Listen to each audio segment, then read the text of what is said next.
Hey there, friend group. I'm a regular guy, and this is some of my stuff. We're talking about Secret Hitler tonight. It is a really fun board game, but it doesn't play with a board. No, it actually plays with something called hidden roles. If you never heard about this type of game, well, there's a bunch of them out there nowadays, but this one is probably my favorite because it's pretty easy. It's pretty quick to teach, and you know what? Pretty much anybody can play it. You know what? I've taught old people, I've taught young people, I've taught my mom how to play this game, man, and you can learn it too.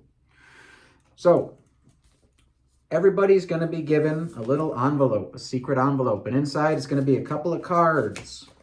Your card might say that you are a liberal, or it might say that you're a fascist. And you'll also get a little card that says what specific liberal you are. If you're a regular old liberal, it's just some guy with a mustache. Or, you know what? You might be a fascist. Ooh, look at that.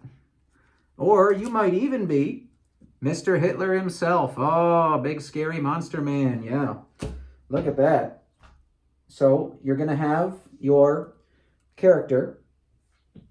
We're going to say, everybody close your eyes. Ooh, it's night in Germany. Now, all of the fascists get to open up their eyes, and they get to look at each other, and so they know what team they're on. They're on the bad guy team. And you know what? The liberals, they get to be on their team, but they don't get to know who the fascists are, and they certainly don't get to know who Hitler is. The fascists will get to know who Hitler is, because Hitler's going to put up his thumb to show who he is. And you know what? The fascists, they're going to look at him. Hitler will keep his eyes closed. So Hitler just knows that he's being supported from the shadows. So pretty easy. There's a little board. I know I didn't say it's much of a board game. Well, it's not really. There are liberal policies and fascist policies. We're a government and we're trying to pass policies. If you pass enough liberal policies, 5 of them, congratulations, you win, liberals. If you pass 6 fascists, or if at any point after 3 fascists have been played, Hitler gets elected Chancellor of Germany. Because just like in real life, he will then use those powers to go nuts. And, I won't really say go nuts. You know what I mean. Like I said, I don't really want to go into politics. I just want to talk about a fun game. This is a pretty fun game, frankly. It used to be pretty cheap. You know, things are getting a little bit more expensive out there. I see on Amazon it's like $45 right now. I see a knockoff version on AliExpress for $10, but you know, you get what you pay for, so maybe it's worth it. You know, a lot of local game stores will actually have this game in stock, and they'll let you play it potentially if it's a store model, and I think that's pretty fun. But you know what? It's a really easy game. So, continuing on, the president, there's one person gets to be president each turn. They're going to choose a chancellor. All the players now get to vote, and everybody has a card. There's going to be Ja for yes, and 9 for no. Look at that, friend. You're learning German. Isn't that cool? So, everybody's going to vote. If the yeses outnumber the nos, the government gets to make a law.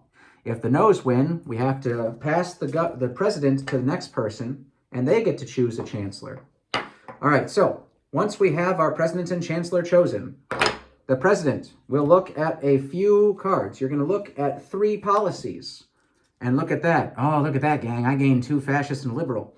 And let's just say I'm a fascist. So what am I going to do? That's right. I'm going to take this thing and I'm going to throw it away. And I'm going to pass my chancellor to fascists. Now that jerk has to pass a fascist. Ha ha ha ha ha ha. Wonderful. Or you know what? Maybe I'm a good guy.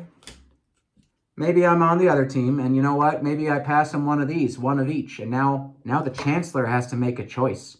Is he going to be a liberal or is he going to be a fascist? What will happen to Germany? Who knows? Find out. But anyway, like I said, you know, it's a really fun game. It's pretty easy to play. I think you can play a round of this in like 30 minutes to an hour, like at the worst. Plays up to 10 people, which is pretty great. Plays a minimum of 5 people, so it's a party game. So if you like board games, specifically if you want to try a social deduction game, you know, the kind of thing where you get to lie to your friends and say all sorts of gobbledygook, well, you know what? That's pretty fun in my book, so why don't you give it a try? And you know, my plug as always, check out your local game store. Check out Meetup. Maybe you can find yourself a cool friend group IRL that you can play games with. But you know what? I'm a regular guy. This has been my stuff. It's been about 5 minutes. If you'd like to leave a like, leave a comment, subscribe, join the friend group, man. Get involved. Let's talk. You have a good night.